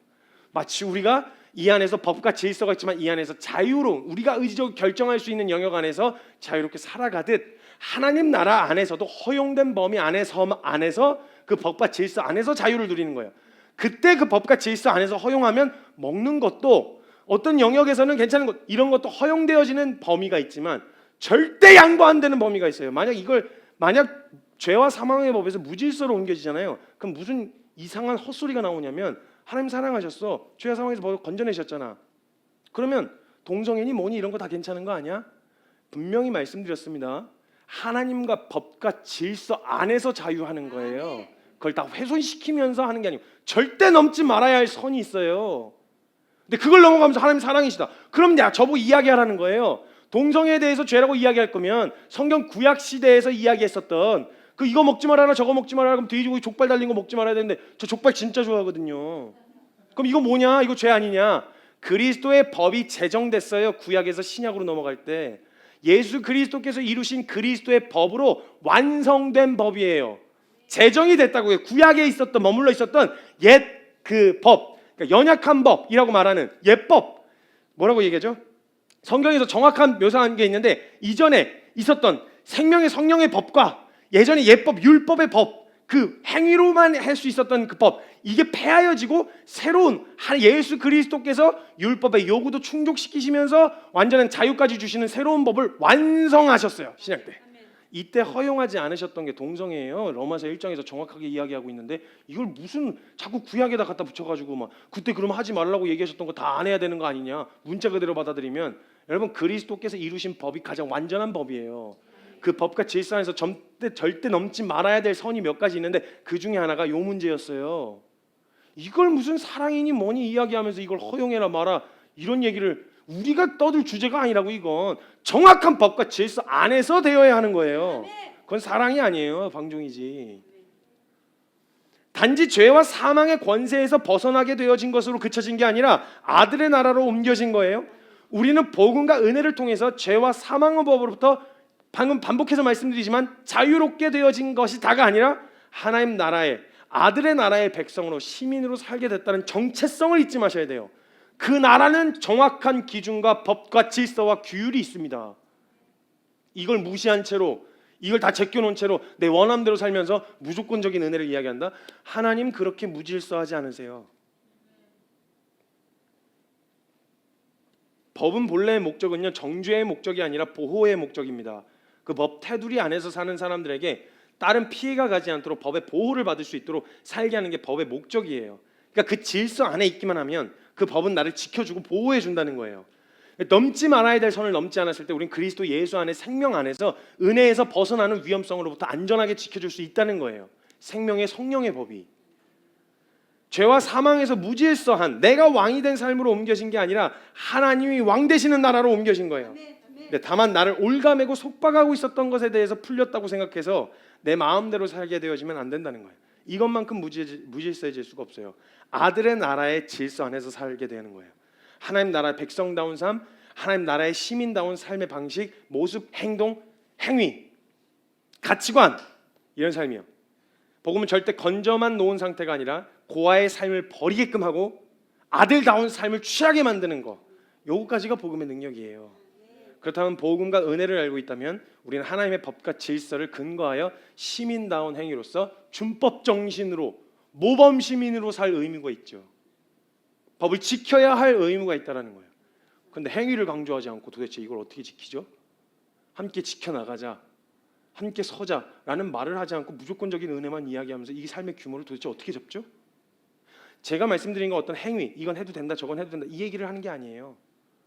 하나님이 가르쳐 주신 올바른 방향성을 가졌을 때 우리의 마음의 중심과 태도가 확인되었고 주님 앞에서 합당하게 규모 있는 삶이 무엇인지 사실 증인들을 통해서 보셨잖아요. 모르는 게 아니잖아요. 그 삶을 내 것으로 취하기 위한 싸움 없이 그냥 허용하고 넘어간다? 이건 절대 안 바뀌어요. 바뀔 수가 없다라는 거예요. 하나님은 사람을 외모로 보지 않고 마음의 중심을 보신다지만 이 말이 동기와 중심만 좋다고 어떤 행위든 해도 괜찮다는 말은 아니에요. 마치 그렇게 얘기하면 동성애 사건이 나와요. 마음과 동기만 좋다고 해서 어떤 행위든 다 용납하겠다는 말씀이 아니라는 걸, 괜찮다는 말이 아니라는 걸 아셔야 돼요. 그 마음의 중심은요 하나님 나라의 질서와 규율 안에서 지키고 따르는 것으로 확인되어야 돼요. 그 동기가 순수하다는 건 그 질서 안에 있다는 것으로 확인되어야지 질서가 나발이고 그냥 마음의 중심만 좋으면 좋다, 마음의 동기만 좋으면 다 괜찮다 이런 말이 아니라는 거예요. 왜냐하면 그 마음의 중심은 질서로 확인받으려고 해요. 하나님 나라의 법에 위반되지 않을까? 위배되지 않을까? 위험하지 않을까? 정말 건강한 동기는 그거 먼저 확인하겠죠. 만약 마음의 중심이 하나님께 영광이며 하나님이 기뻐하시는 삶을 선택하려고 한다면 율법을 폐하는 게 아니라 율법을 세우는 것처럼 말이에요. 로마서 3장 31절처럼 그런즉 우리가 믿음으로 말미암아 율법을 파기하느냐? 그럴 수 없느니라. 도리어 율법을 굳게 세우느니라. 요한복음 14장 21절에 나의 계명을 지키는 자라야 나를 사랑하는 자다. 질서 정연하고 행위에 대한 영역에서 분명한 태도를 갖는다는 거예요. 나를 사랑하는 자니 나를 사랑하는 자는 내 아버지께 사랑을 받을 것이요 나도 그를 사랑하여 그에게 나를 나타내리라. 그런데 우리가 자꾸 행위로는 부인하는 태도가 나타나려고 할 때 많이 쓰는 변명이 있는데 뭐냐면 하나님 나라로 옮겨졌지만 우리는 아직도 육체를 입고 이 땅에 살고 있잖아요. 이 변명이요. 우리가 분명 그런 생명을 받았고 그 복음을 알긴 알았는데 우리는 아직도 연약한 육체를 입고 이 땅에서 살고 있잖아요 라고 말한단 말이죠. 죄악의 한복판에서 살아가는데 어떻게 죄를 안 짓고 살아가? 이 말이 자꾸 변명거리로 쓰인다니까요. 맞아요. 환경은 그래요. 그러하지만 우리에게 적용되어지는 궁극적으로 적용되어지는 법이 무엇인지를 살펴보아야 한다는 거예요. 이렇게 생각해 보세요. 우리가 미국에 가서 한인타운에 살고 있다고 생각하시죠. 한인타운. 거기에 문화는 한국 문화예요. 그죠? 말도 한국어를 써도 돼요. 그리고 거기서 한국 음식을 먹고요. 한국어를 사용하는 거에 대해서 법적으로 문제가 되진 않아요. 근데 그렇다고 한인타운을 꾸려서 살고 있다고 해서 우리의 법이 그 안에서의 법이 한국 법이 적용이 되나요? 아니에요. 미국 법이 적용된다고요. 궁극적으로 그 안에서 그런 모습과 모양을 취하면서 살 수는 있지만 궁극적으로 적용되어지는 법은 무슨 법을 근거하여 살게 되어지냐면 미국 법을 근거하여 살게 되어진단 말이에요. 마찬가지 심판을 받게 된다면 미국 법으로 심판을 받게 될 거라는 거죠. 군인도 마찬가지예요.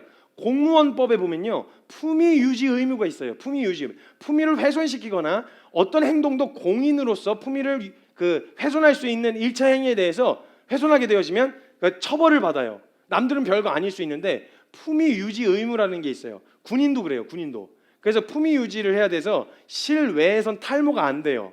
저 있을 때만 해도 그런데 지금 어떻게 바뀌었는지 모르겠는데 모자를 벗고 밖에서 걸어 다닐 수가 없어요. 실내에서 앉아 있을 때 움직이지 않을 때는 모자를 벗고 있을 수 있는데 밖에서 돌아다닐 때는 모자를 꼭 눌러 쓰고 있어야 돼요. 눌러 써야 되고 주머니에 손 꽂으면 안 되고요. 걸어 다닐 때 밖에 서 있을 때도. 그래서 육군사관학교 생도들 보면요 추워도 절대 손 안 넣잖아요. 이게 또 그게 프라이드가 있어가지고 또 손도 안 나요. 막 여기까지 오는 그 있잖아요. 그 제복 같은 거 입잖아요. 육군사관생도들 위에 마이 이렇게 여기까지 올라오는 마이를 쫙 낑겨가지고 칼각 딱 잡고 이렇게 가방 옆에다 들고 절대 손 안 나요. 이럴 때 품위 유지 의무가 있단 말이에요. 근데 사람들 왜? 추우면 손 넣어. 더우면 모자 벗어. 이게 큰 그림으로 볼 수 없지만 그들이 적용되어지는 법이 뭐냐면 군법이에요. 다른 법이 적용받는다고요. 같은 땅을 살아가고 있는데 다른 법에 의하여 살아가요. 근데 그 사람들 그걸 이상하게 여기지 않아요. 왜냐면 난 군인이니까. 사랑하는 여러분, 저와 여러분은 크리스찬이에요. 우리가 궁극적으로 적용받는 법과 질서는 어디에 법을 적용받느냐? 아들의 나라의 법을 적용받아야 된다고요. 이 질서 안에서 지켜져야 되고 지켜야 되는 행동들에 대해서는 얼마든지 규율을 지키면 살 수 있죠. 그런데 그 질서와 하나님 아들의 나라의 법과 충돌을 일으켰을 때 우리가 뭘 선택해야 되냐? 아들의 나라의 법을 선택해야죠. 우리가 궁극적으로 적용받는 법은 거기 법이니까. 이게 크리스찬의 삶이라고요. 신분이 군인이라면 그 삶에 대해서 이상한 게 아니라 당연히 지켜져야 된다고 생각한단 말이에요. 세상에 살면서 이렇게 살아야 돼? 이렇게 불편하게 살아야 돼? 이게 아니라 실제 존재하는 하나님 나라의 시민으로서 살고 있는 거기 때문에 이 땅에서 살고 있지만 하늘의 백성이다. 나는 하늘 법을 적용하면서 산다. 이 가치관으로 살아야 된다는 거예요. 그래서 제가 늘 하는 얘기가 있었어요. 우리는 하늘의 시민이지만 이 땅에서 살고 있다. 이 말은 뭔가 느낌이 좀 서글프잖아요. 그죠? 우리 하늘의 백성이긴 한데 이 땅에서 살고 있다. 이렇게 생각한단 말이죠. 마치 예수님이 내 나라가 이 땅에 있었으면 너네 다 죽었어 원래. 내가 이렇게 묶여서 니네들한테 넘겨지지 않았을 거예요. 근데 지금 안 보이. 그러니까 궁극적으로는 지금 여기선 적용 안 되는 것처럼 능력이 아무것도 안 나타난다는 이야기잖아요. 근데 하나님 자신 있으셨거든요. 그런데 이렇게 얘기하죠. 난 이 땅에 있지만 난 하나님의 아들이다. 그럼 우리도 이렇게 선포해야 되는 거예요. 우리는 하늘의 시민이지만 이 땅에서 살고 있어. 이렇게 가끔 마음이 좀 착잡하고 서글퍼질 때가 있지만 다시 마음을 굳게 잡고 그래. 우린 이 땅에서 살고 있지만 우리는 하늘 백성이다. 하늘의 가치대로 산다. 이게 우리의 최종 결론이 되어야 된다고요. 우리가 만약 행동과 행위에 대하여 은혜를 강조하고 하나씩 양보해 가다 보면 어느새 내가 불편한 것을 생명의 법, 그러니까 아들의 나라의 법의 문제로 생각해서 또 띠두르고 나가고 또 법 개정하라고 그럴 수도 있어요. 또 나가서. 그러니 이게 만약에 살아가는 데 있어서 은혜를 막 절대적인 은혜를 강조하다 보면은 성경에 나타나는 하나님의 기준들이 막 이 불합리하게 느껴지고 이럴 때가 있잖아요. 그럼 또 이 법을 개정하라는 거예요. 성경 뜯어 고치는 거예요. 가서 법을 개정해라 이래갖고 개정하라 이래갖고 성경 법을 또 뜯어 고쳐요. 하나님 아들의 나라의 법을. 이런 말도 안 되는 가장 완전한 법이 절대적이고 가장 완전한 법이 아들의 나라의 법이에요. 단지 내가 그대로 자기 부인하기 싫고 그러니까 희생하기 싫고 이런 마음 때문에 그런 거지 절대 법이 문제가 아니라는 거예요. 아까 말씀드렸던 것처럼 이웃을 사랑하라는 말로 동성애가 허용된다는 것이 아닌 것처럼 말이에요. 구약에는 음식에 관한 것에 대해 신약에서는 허용하는 듯 했는데 하나님의 나라와 질서 안에서는 절대 허용되지 않는 것들이 존재한다는 거예요. 왜냐면요, 그걸 하나 허용하기 시작하면 반드시 이어서 딸려 들어오는 아주 위험한 독소들이 같이 딸려 들어오기 때문에 이 영역은 허용하면 안 된다, 절대 허용하지 말아라 라고 이야기해 놓은, 남겨놓으신 것들이 있다는, 그것에 대해서는 정확하고 분명하게 이야기를 하세요. 그래서 사람들은 유리하고 분리할 때 자꾸 골라 잡아서 이쪽 저쪽 붙는 걸 되게 재수없다고 생각하잖아요. 그죠? 박쥐 같은 거. 유리할 때는 여기, 분리할 때는 또 저기, 이렇게 해가지고 이렇게 막 왔다 갔다 하는 거 있잖아요. 그래서 어떤 회사에 계신 사장님하고 이렇게 교제를 하다가 그런 얘기를 했어요. 제일 힘든 게 완전히 미국인도 아니고 완전히 한국인도 아닌 사람, 이 되게 어렵대요. 왜냐면 자기가 막 강력하게 어필하고 뭐 의견을 얘기하고 불만에 대해서 얘기할 땐 자기는 아메리칸 스타일이래요. 그래서 아메리칸 스타일에서 막 이야기한대요. 근데 자기가 선임이 돼갖고 막 후임이 치고 들어오면 완전 한국 사람으로 바뀌는 거예요. 어디 그런 완전 유교 사상이 완전히 딱 갖춰진 정통 한국인이 되는 거예요. 어디 그러는 뭐 어디 뭐 나 때는 말이야 이러면서 막 이렇게 되는 거예요. 이런 사람들이 진짜 힘들대요. 차라리 아싸리 아메리칸 스타일이라서 밑으로 받는 것도 오케이 야 저쪽 위에서 얘기하는 것도 이렇게 되면 차라리 괜찮은데, 유리할 때는 아메리칸 스타일이야, 불리할 때는 한국인이야. 이렇게 하는 게 진짜 어렵다고 하더라고요. 너무 마음이 어렵다고 하더라고요. 분리할 땐 가볍고 무조건적인 사랑과 은혜를 얘기하고, 정죄할 때는 철저한 공의, 철저한 공의 있잖아요. 나한테는 막 무조건적인 사랑과 용납과 은혜. 왜 나를 그렇게 사랑해 주지 않죠? 이 공동체는 왜 나를 그렇게 품어주지 않죠? 이러면서 막 사랑을 요구하다가 남을 또 까짓길 때는 막 그냥 하나님은 거룩하신데 그냥 창으로 그냥 배를 꿰뚫으면 저기처럼 저 누구야 비누아스처럼 그냥 창을 꿰뚫어 버려 이러면서 막 정죄 판단 막 이렇게 될 이런 식으로 갖다 쓰라고 주신 게 은혜가 아니에요. 자꾸 이런 식으로 쓰잖아요. 우리가 나에겐 관대하고 남에게는 박한. 마찬가지로 분리할 때는 어쩔 수 없는 죄인을 강조하고, 유리할 땐 그 은혜 입은 자, 이미 은혜 입은 사람이라고 이야기하는 이런 태도는 결코 은혜 입은 자에게서 나타날 수 없다라고 여기셔야 돼요. 그 나라의 시민이라면 시민으로서 자유하되 그 나라의 법과 질서 안에서 자유해야 돼요. 이런 관점으로 은혜를 받는데 행위가 중요한 건 아니지만 행위는 중요합니다. 믿음은 믿음이 있냐 없냐보다 무엇을 믿느냐가 더 중요하거든요. 어느 쪽이든 자신이 믿기로 결정한다면요, 믿는 바대로 사람은 살아가요. 그럼요, 그 믿음에 의하여 질서가 생겨요. 하나님이 없다고 믿는 사람은요, 하나님이 없는 삶의 질서가 나름대로의 질서가 생기고요, 있다고 믿는 사람은 있다고 생겨야 돼요. 근데 제일 위험한 게 믿음을 유보한 상태가 제일 위험하다고 해요. 믿음을 유보한 상태예요. 믿기로 한 것도 아니고 안 믿기로 한 것도 아닌 믿음이 유보된 상태가 제일 위험하거든요. 근데 이 믿음이 유보된 상태는요, 무질서해요. 그러니까 그냥 본능대로 살아요. 그래서 기독 제일 세상에서 무질서하고 가장 무책임해 보이는 대상이 기독교인일 수도 있어요. 믿기로 한 것도 아니고 안 믿기로 한 것도 아닌, 어느 쪽에도 믿기로 결정된 바가 없는, 그래서 필요할 때는 은혜를 썼다가 어쩔 때는 세상 법을 쓰는 이런 무질서한 삶을 보면서 야 이게 뭐야? 이게 무슨 삶이야? 가장 무질서하는 삶으로 보이는 게 기독교인일 수도 있다는 거예요. 어느 한쪽으로 내가 믿는 나라, 내가 속한 나라를 선택해야 돼요. 이중 국적자가 있을 수 없어요. 이중 국적자가 있다고 해도 디디고 있는 땅에서 법을 적용받겠죠. 강제적으로 선택하셔야 돼요. 어느 나라의 법을 적용하면서 살 건지, 어느 나라에 의한 법으로 살아갈 건지, 이걸 선택하지 않은 삶이 가장 무질서한 삶이에요. 이런 삶 때문에 어쩌면 사람들이 혼란스러워했어요. 뭐야? 사랑하래매? 뭐야? 정직하래매? 뭐야? 겸손하래매? 그 나라의 법은 그렇게 이야기한다며? 그게 뭔데 도대체? 근데 왜 필요할 땐 교만해? 왜 네 좋을 때는 거짓말해? 왜 네 좋을 땐 이렇게 살아? 이게 세상 사람들로부터 교회가 받는 유혹 아니겠어요? 무질서하게 사는 거예요. 믿음을 보류하면 무질서할 수밖에 없어요. 말만 장황한 무질서함. 우리는 어떤가요? 우리의 행위는 우리가 어떤 나라에서 살고 있다고 이야기하고 있나요? 우리의 삶은 어떤 법과 질서 안에 살고 있다고 증명하고 있나요? 우리의 자유는 아들의 나라의 법과 질서 안에서 누리고 있는 게 맞나요? 이 삶이 맞는지 돌아보아야 할 뿐만 아니라 돌아보고 발견되었다면 그 자리를 기꺼이 선택하는 결정으로 주님 앞에 서야 할 줄로 믿습니다. 이 시간 함께 잠깐 같이 기도합시다. 은혜를 말할 때 가장 중요한 거라는 건 내 삶에 당연한 게 하나도 없다는 거예요. 주신 은혜 중에 마땅히 받았어야 할 은혜도, 당연히 주어졌어야 될 은혜도 없다라는 거예요. 이게 당연한 삶이 아니라는 걸 알게 되면요, 이전에 고수하던 삶의 방식을 고수할 이유가 없어져요.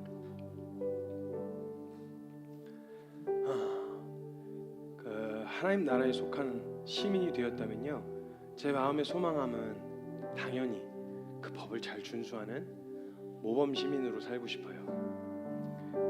사랑하는 여러분, 우리가 모범 시민이 이 땅에서만 살아가려고 해도 남들은 그냥 얼렁뚱땅 법의 여러 가지 면을 이용해서 이 부당한 이득을 취할 수 있고, 눈 한 번만 살짝 감으면 누구도 뭐라고 하지 않는 여러 가지 요소들이 존재하잖아요. 남들은 다 그렇게 해서 먹고 사는데 나만 혼자 거기서 모범적으로 세금 따박따박 다 내고 뭐 이것저것 다 이런 삶을 유지하려고 하면 꽉 막혔다, 고리타분하다, 왜 그러냐, 그냥 한번 눈 감고 넘어가라, 꼭 그렇게까지 해야 되겠냐, 야 신호 위반 한 번 안 하는 사람이 어딨냐, 어떻게 규정 속도 다 지키고 가냐, 그렇게 살면 피곤해서 못 산다, 그냥 가끔 이렇게 여겨주고 그러는 거지. 모범 시민으로 살려고 하면요, 이 나라에, 이 땅에서 사는 대한민국 법을 적용받아도 피곤하다고 이야기해요. 그걸 다 지키고 살라 그러면 고단하게 느껴질 수밖에 없어요. 만약 우리가 하나님 나라의 가장 완전하고 완벽한 아들의 나라의 법과 질서를 안에서 모범 시민으로 산다고 한다면 그게 어떻게 하나님 앞에서 어떻게 이게 치열하지 않을 수가 있겠어요? 치열하죠. 치열하지 않다고 말하고 싶지가 않아요. 거짓말하고 싶진 않아요. 치열할 거예요. 근데요, 그 치열함을 생각하기 이전에 먼저 생각하셔야 될 게 있어요. 저와 여러분이 받은 은혜의 가치가 어느 정도냐는 거예요. 그 치열함을 기꺼이 감수하게 할 만큼의 가치냐는 거예요. 그렇게 살긴 살았는데 태어나고 보니 대한민국이더라, 그렇게까지 살고 싶지 않다. 누군가는 살 길을 찾아서 이 땅에 온 사람은 이곳에서 사는 삶에 대하여 이게 어떻게 주어진 것인지 아는 사람은 여기서 위배되어지는 행동에 대하여 하지 않으려고 할 거예요. 이 말씀을 준비하면서 제 안에 있는 모습들을 보게 됐어요. 남에게는 굉장히 박한 기준을 제시하는데 나에게는 너무 관대한,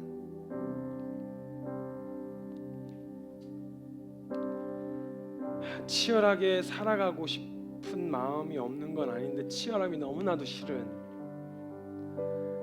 교회에서 우리가 결정하는 요소들 결정할 때요, 공동체에서 어떤 방향성을 결정할 때요, 그래 맞아 그렇게 해야지, 그래 이게 교회지 라고 말하는 그런 결정들을 몇 가지 할 때가 있잖아요. 성도들이 보시기에도 그거는 저 사람이 혼자 좋으려고 하는 게 아니라 진짜 그치 저런 결정을 해야지, 저렇게 안전해야지 라고 말하는 그 결정을 하려면요, 제가 얼마나 그 입 밖으로 꺼내기까지 얼마나 처절한 싸움이 있는 줄 아세요? 이게 그냥 이렇게 해야죠, 그냥 당연히 이렇게 사는 거 아니에요? 당연히 품고 기다려줘야 되는 거 아니에요? 당연히 인내해야 되는 거 아니에요? 이 사람 기다려줘야 되는 거 아니에요? 라고 말할 때요, 제가 그 한마디 뱉기 위해서 그 사이에 얼마나 처절한 싸움이 있었는지 아세요? 야 그래도 한번 좀 기도하고 넘어가야 되지 않겠냐? 그래도 한번 좀 용서해줘야 되지 않겠냐? 기회를 줘야 되지 않겠냐? 라고 말하기까지 제 안에서 막 속상했던, 그냥 나에게는 관대했지만 남에게는 박한 기준을 제시해서 나 마음 편하려고 하는 이 마음과 막 처절하게 싸우는 싸움이 있어요. 당연히 있어요. 뭐 하나 결정했었던 교회에 우리 진짜 교회의 본질을 되찾자라고 말할 때 하나하나의 요소들이요, 헌금에 대한 문제부터 결정권에 대한 문제부터 이 모든 요소에서 나 편안하고 나 안락하고 싶었던 마음하고 싸웠던 그 처절한 싸움 없이 나올 수 없단 말이었어요. 그래 그렇게 사는 거지, 그래 그게 맞지, 이게 성경에서 말한 거지 라고 쉽게 누구는 평가할 수 있는데 그 고백을 뱉기까지가 너무 처절했어요. 그래서 알아요, 그 고백 뱉기가 얼마나 두려운지 안다고요. 저절로 돼서 뱉는 거 아니에요. 저도 이 고백 뱉고 나면 감시받을 거잖아요. 지켜볼 거란 말이에요. 무서워요. 역증인 되면 어떡하나 두려움이 있어요. 그래서요, 여러분의 치열함을 알아요. 거기서 그 한복판에서 진짜 마음 지키면서 제대로 한번 해보려고 하면 어떤 싸움이 있을지 알겠다고요. 저도 그런 마음이 있어서 안 싸우고 말 못할 이야기라 주님이 싸움을 거셔서 제 안에 막 치열한 싸움들, 나 좀 더 변하고 싶고 그래 이 정도는 괜찮지 않겠어라고 한 수많은 합리하는 말들 사이에서 결국은 그거 하나님 앞에서 옳다고 말한 거, 모범 시민이 되고 싶어서 선택하려고 했었던, 잘 산 것도 아니고 진짜 깨끗하지도 않지만 그렇게 살아보려고 하는 삶의 방향성을 결정하고 선포하는 게요, 얼마나 처절하고 얼마나 치열한지 알겠다고요. 그렇지만 우리에게 주신 은혜가 있잖아요. 우리 처절함을 생각하기 전에, 우리가 앞으로 놓이게 될 치열함을 먼저 생각하기 전에 우리가 어떤 은혜를 받았는지를 먼저 기억해야 하지 않겠어요? 그 삶이 가능하게 됐대. 이제 걸을 수 있게 됐대. 이제 자기 부인할 수 있게 됐대. 이제 볼 수 있게 되어졌대. 나 이제 뛸 수 있대. 이 심장이 이제 내가 달리는 걸 감당할 수 있대. 이 삶이 가능해졌대. 선한 일을 할 수 있대. 겸손할 수 있대. 낮아질 수 있대. 섬길 수 있대. 목숨 걸고 살아갈 수 있대. 나 그 생명이 되었대. 이게 우리에게 기쁨이 되어지고, 물론 그 삶이 우리에게 실제가 될 때까지 처절한 싸움이 있겠지만 이게 가능하다는 것만 해도, 선한 게 전혀 나올 수 없는 내게서 선한 일을 행할 능력을 주신 그 능력을 발견했다는 것이 기뻐서 우리 함께 믿음으로 선포할 수 있는, 하나님 선한 일을 행하되 낙심하지 않겠습니다. 하나님 끝까지 이 믿음의 길 돌파하겠습니다. 겸손해 보겠습니다. 모범 시민 한번 돼보겠습니다. 그 삶의 행위에 대해서 규모 있는 삶으로 질서 정연하게 살아보겠습니다. 과감한 결단이요, 과감한 결단을 우리 함께 결단했으면 좋겠어요. 우리 함께 지켜갑시다. 하나님 앞에 합당하지 않은 거 과감하게 배제하고, 하나님 앞에 합당하다는 게 있으면 그 영역에서 기꺼이 뛰어들 수 있는 우리 그런 성도가 되었으면 좋겠습니다. 우리 그 믿음의 고백으로 함께 고백하며 나아갈 때, 우리 사랑하는 주님의 이름, 이 고백을 고백되게 하시고 지키실 주님의 이름 간절하게 한번 크게 부르짖고 통성으로 한번 결단하며 나아갑니다. 주여!